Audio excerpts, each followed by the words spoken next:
आज हम सीखने जा रहे हैं डिविजिबिलिटी रूल 2 के लिए, 4 के लिए और 8 के लिए। तो यहाँ पे आपके पास दिया है डिविजिबिलिटी रूल 2 के लिए। तो देखो 2 के लिए हमेशा ये ध्यान रखना कि कितना भी बड़ा नंबर हो, लेकिन अगर उसकी लास्ट की डिजिट क्या है, 0 है, 2 है, 4 है, 6 है या 8 है, मतलब कि इन पांचों में से अगर कोई भी डिजिट लास्ट की मिल रही है तो वो नंबर क्या है, 2 से डिविजिबल है। तो इसका मतलब यहाँ पे देखो एग्जाम्पल है, यहाँ पे लास्ट में डिजिट क्या है 2, तो ये डिविजिबल है। यहाँ पे क्या है 5, तो ये डिविजिबल नहीं है। यहाँ पे क्या है 8, ये डिविजिबल है। ये 0, ये डिविजिबल है। तो आपको समझ में आ गया होगा कि 2 से डिविजिबिलिटी के लिए क्या देखना है, लास्ट की सिर्फ डिजिट देखनी है। अगर इन 5 में से है तो वो 2 से डिविजिबल है। नेक्स्ट बात करते हैं 4 के लिए। 4 के लिए देखो आपको ये ध्यान रखना है कि 4 को मैं क्या लिख सकता हूँ, 2 की पावर 2 लिख सकता हूँ। इसका मतलब कि किसी भी नंबर की लास्ट की 2 डिजिट देखनी है आपने। अगर वो 4 से डिविजिबल है तो कंप्लीट नंबर किससे डिविजिबल होगा, 4 से।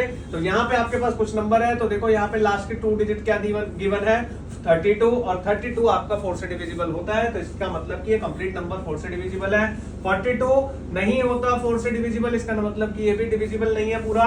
32 डिविजिबल है 4 से, तो इसका मतलब ये नंबर कंप्लीटली डिविजिबल है 4 से। 82 4 से डिविजिबल नहीं होगा, इसलिए ये नंबर भी 4 से डिविजिबल नहीं है। तो आप लोगों को यहाँ पे 4 की डिविजिबिलिटी भी समझ में आ गई। नेक्स्ट बात करते हैं 8 की। 8 की डिविजिबिलिटी रूल क्या है, देखो 8 को हम लिख सकते हैं 2 की पावर 3। इसका मतलब कि किसी भी नंबर के लास्ट के 3 डिजिट अगर 8 से डिविजिबल है तो कंप्लीट नंबर किससे डिविजिबल होगा, 8 से। तो यहाँ पे आपके पास देखो लास्ट डिजिट क्या है 432, और यहाँ पे ये 80 और ये 32, इसका मतलब ये 8 से डिविजिबल है। तो कंप्लीट नंबर किससे डिविजिबल हो गया, 8 से।